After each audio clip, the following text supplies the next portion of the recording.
Never let anybody see you sweat. So I was born in New York City, and I lived there until I was 8 years old. I realized that I was a much better talker than I was a listener. I don't know what to say, I just don't like what you're saying. Sorry, Your Honor. I ended up going to law school at Georgetown, and I was a prosecutor for Janet Reno. I loved it because it was so raw. Were you cheating on her? Yeah, sure. Okay. All rise. Our show will be a mixture of education, I think you're misreading the law a little bit, and entertainment. My main goal is justice and the law. That's been my legacy, and the legacy I hope to continue into the future with this show. Jack Turner claims he was fined when a former tenant left prop grenades and bullets outside her door, which prompted a bomb squad response. Allison Reeves says she left the items for other tenants to take, and a busybody neighbor called the cops. Mr. Turner, you are suing Ms. Reeves for $1,200 in negligence. Tell me what happened here. Basically, Your Honor, Allison had left props in front of her door. Are you her Explosive landlord? props. Excuse me? Are you her landlord? Yes, I was. She's no longer a tenant. Okay, so you own the building. Yes. And she was a tenant for how long? 4 years. And then on the night in question, what is it that happened that caused you to get fined? What had happened was, again, she had negligently left props, including 8 hand grenades and 2 50-milliliter bullets right there in the hallway, which, first off, is not permitted, and that's clearly in the lease. As a result, that she can't leave anything in the hallway. Right, exactly, and that's in... Legal clarification. Lease plus negligence setup. Now we have the first major legal anchor in the case, the lease. The landlord says the hallway rule was clear. No items in hallway. That is not a random technicality. Shared hallways are treated seriously because they involve fire safety, access, liability, and the safety of other tenants. This matters because Allison's intent does not erase the lease obligation. Even if the props were fake, even if they were part of an art project, even if she thought someone would take them, she still placed them in a common area where they were not supposed to be. That gives the plaintiff a stronger negligence argument. The $1,200 charge also changes the case from "this was annoying" to "this caused measurable financial damage." Courts do not usually award money just because someone was irritated. But when there's a real bill tied to the incident, the judge now has something concrete to evaluate. So the question for the audience is this. If you break a lease rule and that breach triggers a costly emergency response, should you be responsible for the bill?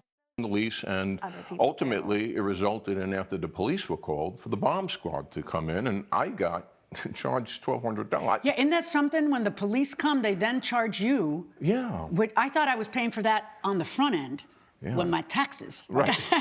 But they will Exactly. actually charge you as the building owner for a, quote, false alarm. Yeah, and absolutely. Who is it that called?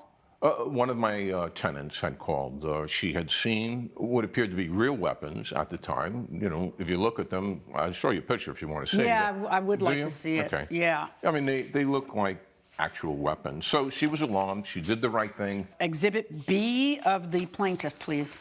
Okay. Reaction to evidence. The props look real. That picture is doing a lot of damage to Allison's defense. The second the judge looks at the items and says they look pretty real, the case starts moving away from harmless art project and toward foreseeable panic. In negligence law, the court is not asking whether Allison personally knew they were fake. Of course she knew. She made or owned them. The court is asking what a reasonable person would think after seeing those items in a hallway with no clear warning. And the answer is not hard. Most regular people do not have the expertise to inspect a grenade and calmly decide whether it is live, inactive, fake, decorative, or part of someone's graduate thesis. That is why the neighbor calling emergency services becomes much harder to attack. If something looks like a weapon, people are not expected to gamble with safety. This is where Allison's busybody neighbor argument starts to wobble. Maybe the neighbor is dramatic, but realistic grenades in a hallway are not exactly a normal Tuesday. Look pretty real, no? Well, I don't know. I've never seen a real one, so I don't know. You know? Have you ever seen a real one? No. Right. So. Well, I watched a few. Yeah, war I movies, watch war TV movies too. Years past, it looks pretty authentic to me. What are these doing out there? Your Honor, on the day I was moving out, and while I was moving out, I actually had placed more than just those items outside. I'm not the only person. He's trying to make it out like I'm the only person that places items. I actually have like a little group chat because when we're moving out, we have like a little buy nothing group chat where we put things like, hey, we're selling these, we're leaving things out. We also do like gossip. So if you want to see that, I can also show you. That's not a management provided forum, correct? No. No, it's just like a little group chat that we all have. So there was like, I had put like handbags, some like plastic containers, some like cords and things like that. So as I was moving out, like anybody could just grab what they wanted. Right, you put a along with sign. the- Audience engagement, digital warning versus physical warning. This is one of the most important moments in the case. Allison says they live in a digital age, implying that the group chat was enough notice. But the judge immediately sees the weakness. Not everyone is in the group chat, not everyone checks it, and not every emergency-looking object can be safely explained by a message floating somewhere online. A physical warning would have been simple. A note saying fake props or art project replicas could have changed everything. It would not have made leaving them in the hallway okay, but it might have reduced the panic. That is why the judge pushes the point so hard. This is also where common sense meets legal responsibility. If the object creates a risk of misunderstanding, the person placing the object has to think beyond their own intention. So here is the viewer question. Would a group chat message be enough for you, or would you expect a clear label on the actual objects? It said these are fake. If anybody wants these props, you're welcome to. Did you write anything on a piece of paper and stick it on the wall? We live in a digital age. No, and you so, live in a digital age. I mean, you know, we're No, also we in, do not live in a digital No. age. And what's the there are assurance people who that she choose see it? not to live in the digital age. I'm not one of them. I live in the digital age. My husband, however, can't turn on the TV. So there are people who just will not be slaves to this. And apparently, the tenant who called the police is one of them. Now, this tenant also, to be fair, is like the most problematic tenant. She will literally call emergency services on everything and is known to. She How escalates. old is she? Lady, I don't know. Listen. I mean, is she an older person or is she She's a in her younger person? 60s. I don't consider that old anymore. I don't consider that old either. Good move. And she's very sharp. I never wonder about people's ages. I try to be respectful. We're in Hollywood, right? But calling emergency service versus like knocking on there's my door. grenades in the hallway. I mean, like, okay, so I walk up, I go, the hell are these grenades? I mean, yeah, I may not think that I'm going to be the target of, of blowing up the building, but I see that and I say, this seems irresponsible. I don't know. See, here's what happens, even in the digital age. Props. Fake. Take one. Yes, and if you How long see, did that take me? It took you like 4 3 seconds. Right, Yeah, okay, so. I agree. Especially if you know that there's a nervous Nelly down the hall or whatever. Well, and to be fair, if you see this Discord by Nothing group, that's exactly what I said. So you know it needs saying. I was moving. I didn't know where everything was. But I did put it out. Like, that's what everybody does. Like, none of us put notes. We all put it in the hallway. It's kind of just like I've even grabbed stuff from the hallway. But you're not supposed to put stuff in the hallway. Well, and No. he doesn't ever enforce that. He's going to That's not say true, he Your does. Honor. I'm That's not not the true only at all. one. It is in the lease, right, that you're not supposed to block the hallway, because that's a fire hazard. You And can't every block hallways. renewed lease she signed. Let me know if I need to read the lease out loud, but I think you admit that it's in the lease that you're not supposed to put anything in the hallway. Yes, but if it was in the lease, and it should be enforced by everybody, but that is not. What kinds of things have you seen in the hallway before? Oh, just when people are moving, or Just, yeah, when people are getting rid of things, it's it's LA. Everybody puts things out in All the murder hallway. weapons. All random murder weapons are There's there. even, people put, even the welcome mats. He's telling me that we're not supposed to have anything, but, Coming up on Justice for the People. And he didn't create the situation, you did. And I could have sued for a lot more. No, what about the last thing I said made you think I needed you to join in? Now- Quit while you're ahead. And later, Right, but is that her fault? No, it's not her fault. But It's not my fault. She set it in motion. No, yes, she set Her it in salon motion, set it in and Mai said she would handle our medical bills, and that's all that she would be offering. if you'll be in the Los Angeles area and want to bring your case to court, Call 1-888-552-6878. You're watching Emmy-nominated Justice for the People with Judge Millian. We're back with the case of Jack Turner, who brought Allison Reeves to court for negligence. Here we are. But they were out there because it was part of my graduate thesis program, and I had done a really beautiful thing. If you want to see what I did, I even have why I had created them. Oh, yes, I do. Yeah, you do. It's a wonderful thing. So I had made these beautiful replicas as part of my whole entire exhibition. You can see all of where I put the little sticky notes that tell you kind of why I did them. Why did you do them? It was for this project in which I wanted to talk about like this onslaught of gun violence in America and how it's coming in like a swarm, you know, and it's just coming in, and I just wanted to create this beautiful masterpiece, and that's why I had created them, and I figured by putting them out. Legal insight. Non-enforcement is not a full defense. Allison makes a common courtroom argument here. Other people do it too. People leave things in the hallway. People put items out while moving, and the landlord does not always enforce the rule. That may sound persuasive socially, but legally it is weak. Why? Because selective or loose enforcement does not automatically give someone permission to create a dangerous-looking situation. A box of old books in the hallway is not the same as realistic hand grenades and bullets. A welcome mat is not the same as replica explosives. The nature of the item matters. The judge is not just asking, did other tenants leave things out? She is asking, did your specific conduct create a foreseeable emergency response? That is a different question. And once Allison admits the lease contains the hallway rule, the defense loses ground. This is the brutal truth. Everybody does it is not a shield when your version of it involves objects that can reasonably scare people into calling the police. Out and that somebody else could reuse them, and that's why they were in the hallway. Do you think it's unreasonable of that tenant to have seen a bunch of weapons in the hallway and called the police? I honestly would have never thought that somebody thought they were real. Like, when would somebody come and find those and think they were real? And Your Honor, who looks at that site? It's alarming. They like, could if you have see a bunch also- of grenades in the hall, like, I would say, well, I'm not that important. Why would somebody want to blow this building up? None of us here are.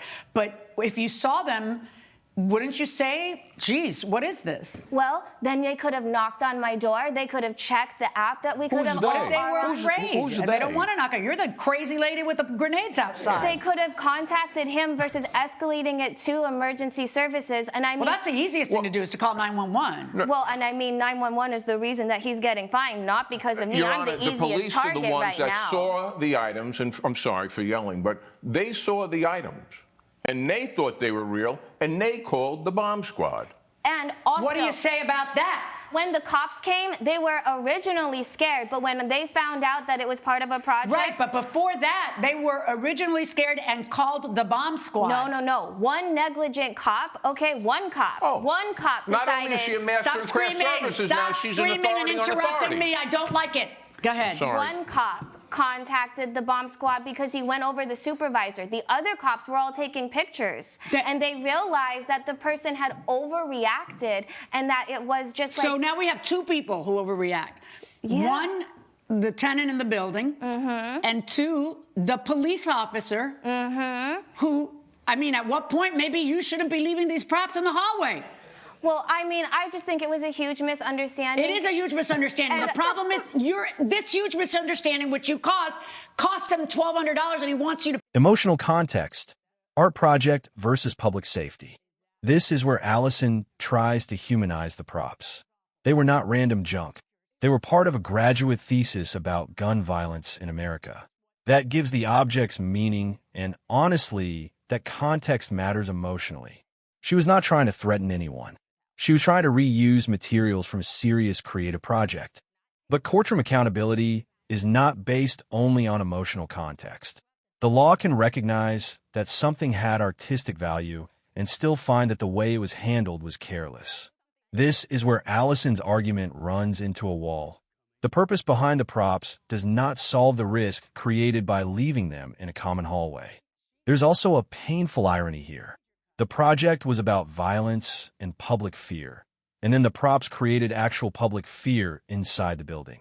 That does not make Allison malicious, but it does make the judge's concern easier to understand. Good intentions are not always a legal defense. Sometimes they're just an explanation for how a bad decision happened. Pay it because it cost him $1,200. That's $1,200 out of his pocket, and he didn't create the situation. You did. And I could have sued for a lot more. No, what about the last thing I said made you think I needed you to join in? Now, quit while you're ahead. Go. Your Honor, to be fair, that $1,200 is not my fault. Those came from the damages of calling the emergency services more than once.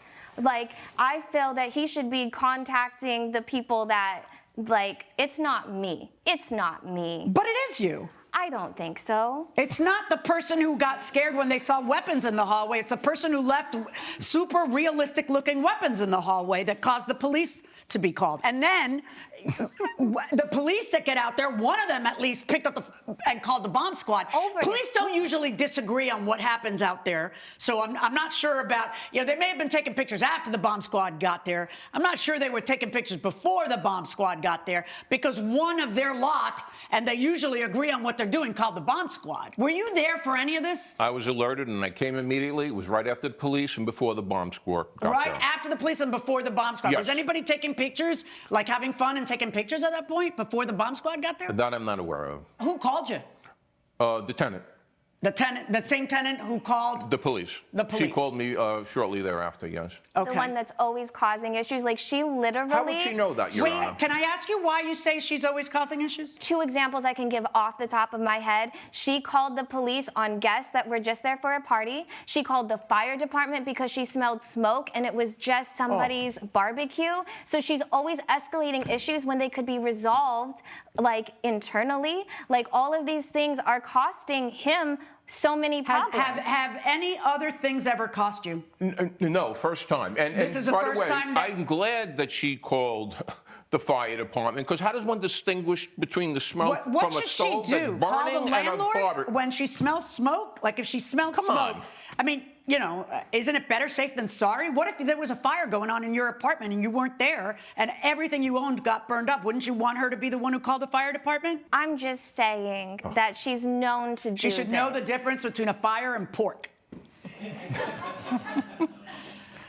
You find her to be a problem. The landlord loves her. She's an early alert system. I'm just saying I'm not responsible for the $1,200 that he's trying to get me for. Yeah, and I'm just saying, I think you are. I think you are. And I'm ruling in favor of the plaintiff in the amount of the $1,200. Legal breakdown, causation, and responsibility. Now, the judge is focusing on causation. This is the heart of the case. Allison says the $1,200 was caused by the emergency response, not by her. But the judge is looking one step earlier. What caused the emergency response in the first place? That is how negligence cases often work. The defendant does not have to personally call the bomb squad to be responsible for the result. If their conduct sets off a predictable chain of events, the court may still connect the damages back to them. Here, the chain is pretty clear. Realistic-looking weapons were left in a hallway. A tenant saw them. Police were called, the bomb squad got involved, and the landlord was fined. Allison wants the judge to blame the caller or the officer. But the judge is saying the first domino matters. And the first domino was the decision to leave those props out without a clear warning, in a place where they did not belong. That is a tough position to escape. All rise. Judge Milian has ruled in favor of the plaintiff. The defendant owes $1,200. Any last remarks for each other? I think, Allison, justice has been served. I don't think justice has been served, but if anybody needs hand grenade props, I guess you know where to come. Coming up, What did you do to stop the bleeding? I grabbed the towel and stopped bleeding. I also applied the liquid bandage on her. What's and that's liquid just- bandage? Liquid Something that bandage is stings. something Very very bad. bad. you're watching Emmy-nominated Justice for the People with Judge Milian. Keyshauna Crawford claims a deep cut from a rough pedicure at the defendant's salon ruined her vacation. My Tran says she offered to pay the plaintiff's medical bill, but isn't responsible for her trip. Ms. Crawford, you are suing Ms. Tran for $4,300 that you say you are out as a result of her negligence. Tell me what happened. I have been a customer of Tipsy Tips for well over 2 years. Like most women, I have a regular that I go to when I get my manicure or pedicure. This day was no different. However, my regular technician wasn't there that day, and they had a new girl that they were training for pedicures. I was resistant at first, but because I've been a loyal customer for so long, I went ahead and tried out the new girl, who seemed to need some more training during the duration of my entire experience. She wasn't paying attention. She seemed a bit lost. Next thing I know, she pulled out a cheese grater looking thing, and I wasn't paying attention because I am so trusting of this salon. While I was looking down at my phone, I felt a cut on my foot or something happening on my foot, and when I looked up, the device that they were using, yes, is it looked that like a cheese grater. Yeah, I know you. Case 1 summary plus transition. The first ruling is in. The landlord wins, and Allison owes the full $1,200. The judge's reasoning is direct. The tenant created the situation. The situation caused a foreseeable emergency response, and the landlord suffered a specific financial loss. This ruling is not really about whether the props were fake. Everyone understands they were fake. It is about how real they looked, where they were placed, and whether a reasonable person should have anticipated a serious reaction. The court clearly decided that the risk was foreseeable. There is also a broader lesson here for renters, landlords, and honestly anyone living in shared spaces. Common areas are not personal storage zones, and context matters. Leaving a couch outside your door is one thing. Leaving replica grenades is another. But we are not done. The next case shifts from a building hallway to a nail salon. And this time the question is not about fake weapons. It is about a real injury, medical bills, and whether a ruined vacation is legally worth thousands. I know you. The way you say it, it sounds awful. However, I've had pedicures, so my question to you is: this was not a new device to you, right? It's what they use. Yes. Okay. Yes. All right. Next thing I know, my foot is bleeding Okay. so profusely that I actually had to run in the back and get extra towels. Okay. And extra towels, Yes, plural? towels, not paper towels, not napkins. Was an towels. ambulance called? No. What did you do to stop the bleeding? I grabbed the towel and stopped bleeding. I also applied the liquid bandage on her. What's and that's liquid bandage? Liquid Something that bandage is stings. something Very Stings. Yeah. bad. Well, if it's going to work, it has to sting. Coming up, It's a very small, very minor cut on her foot. She seems to feel that it was a very major cut because, according to you, what happened? you're watching Emmy-nominated Justice for the People with Judge Millian. We're back with the case of Keyshauna Crawford, who is suing My Tran for negligence. You would say that this was an accident, right? Like it happened. Tiny, small accident. It's just a very, was very no- Hold small on, please cut. wait a second. Okay. Go ahead. It's a very small, very minor cut on her foot. She seems to feel that it was a very major cut because, according to you, what happened? I had an anniversary trip that I was getting my feet and nails done for. The anniversary trip was 2 days after the salon. Like, I may not be able to go on the trip because of how bad my foot was hurting. So I did go to the hospital. I received medical attention. I had to receive a tetanus shot, had to be put on antibiotics for at least a week. So that means the entire duration of my trip, I was taking medication. Did not really get to Do you enjoy. have a picture of it? Yes, actually, I What do. I'd like to see is Plaintiff's Exhibit B. That's a picture of the cut taken at Yes. the salon, correct? The minor cut that Mai says I had. Second case setup, pedicure injury. Now, the courtroom energy changes completely. We move from a landlord-tenant negligence case to a personal injury claim involving a nail salon pedicure. Keisha Crawford says she was a loyal customer, trusted the salon, and ended up with a bleeding foot after a technician used what she describes as a cheese grater-like tool. The claim is much bigger than the medical bill. She is not only asking for the cost of treatment. She is suing for $4,300 because she says the injury ruined her anniversary trip. That creates a much more complicated damages question. The salon's defense is not necessarily, nothing happened. The defense seems to be, yes, there was an accident, but the cut was minor, and the vacation claim is too much. That distinction matters. A defendant can admit some responsibility while still challenging the amount being demanded. So now the legal question becomes, where does responsibility stop? Medical treatment may be obvious, but emotional stress, arguments with a spouse, and a bad vacation are much harder to prove as legally recoverable damages. Oh, that's pretty deep. So how'd the vacation go?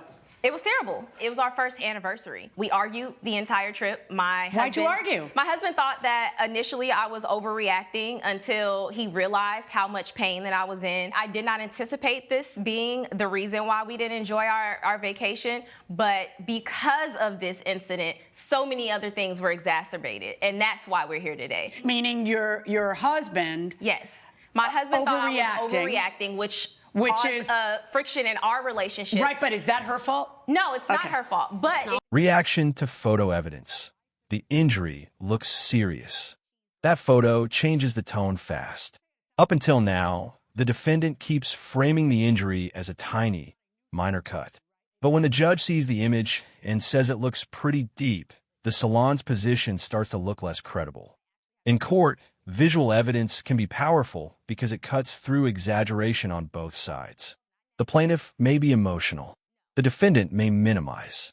But a photograph gives the judge something direct to assess. Here, the judge clearly does not buy the idea that this was just a harmless little scratch. That does not automatically mean the plaintiff gets $4,300. But it does strengthen her argument that the salon did something wrong and that medical treatment was reasonable. The hospital visit, tetanus shot, and antibiotics now sound less dramatic and more understandable. Still, there's a legal gap between the cut was real and the salon pays for the whole anniversary trip. That is the battle the plaintiff still has to win. My fault. She set it in motion. no, yes, she set Her it in salon motion. set it in motion. And Mai said she would handle our medical bills, and that's all that she would be offering. That's not enough, considering that's not the extent of the damage that was caused. Because of the way that it was handled, we left saying that we'd see them in court. Judge Million's verdict when justice for the people returns. You're watching Emmy-nominated Justice for the People with Judge Million. That looks pretty deep. You don't think that's deep? You think that's... It's just a minor cut. I don't You think think that's that's minor? deep one. Yeah, I think All that right. after the Were you hospital limping? apply something I on was that. limping. She had to go. She went to the hospital. She had to get antibiotics. She was limping. How many towels did her blood require? I think 2 to 3 the most. Okay. Ms. Crawford, Yes. I don't think Ms. Tran is saying we didn't do anything wrong. I think she's acknowledging that they did something wrong. It was an accident, but her position is that you're entitled to the medical bills, which are only $300. She expects to have to pay for your visit to the urgent care. She doesn't expect to have to pay for your vacation. And no one in her position would have to expect to have to pay for your vacation. I understand why you sued for it, because you truly feel that it ruined your vacation. I get it.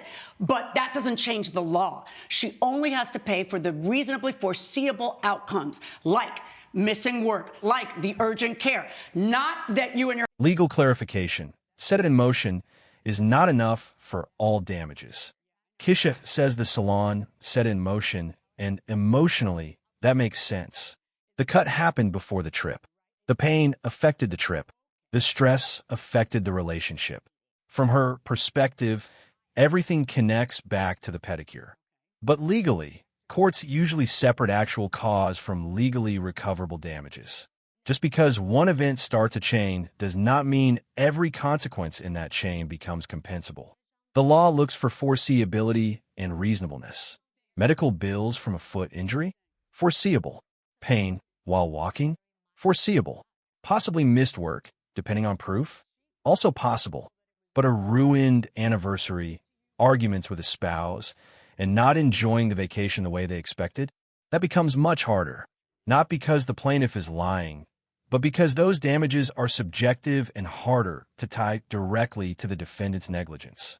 This is where a lot of plaintiffs overreach. They may be morally frustrated, but the court still needs a legally measurable basis for the award. husband fought and you couldn't drink and you really like to drink, and I'm sorry for what you went through. My verdict is for you, but not in the amount of $4,300, in the amount of the $300 in medical bills. All rise. Judge Millian has ruled in favor of the plaintiff. The defendant owes $300. Final professional summary plus CTA. So here is the final courtroom breakdown. In the first case, Jack Turner wins because Allison Reeves left realistic-looking prop weapons in a shared hallway, violating the lease and creating a foreseeable emergency situation. The judge finds that her actions set off the chain of events that led to the bomb squad response and the $1,200 fine. So Allison is ordered to pay the full amount. In the second case, Kisha Crawford also wins, but only partially. The judge agrees that the salon caused a real injury and that the medical treatment was reasonable. But the judge rejects the larger vacation damages because they were not legally foreseeable in the same way. The defendant owes $300, not $4,300. Both cases show the same courtroom truth from different angles. Responsibility has limits, but excuses have limits too. You can be careless without meaning harm, and you can be genuinely hurt without recovering every claimed loss. If you found this case as shocking as we did, make sure to hit that like button, share your thoughts in the comments, and don't forget to subscribe for more jaw-dropping courtroom breakdowns.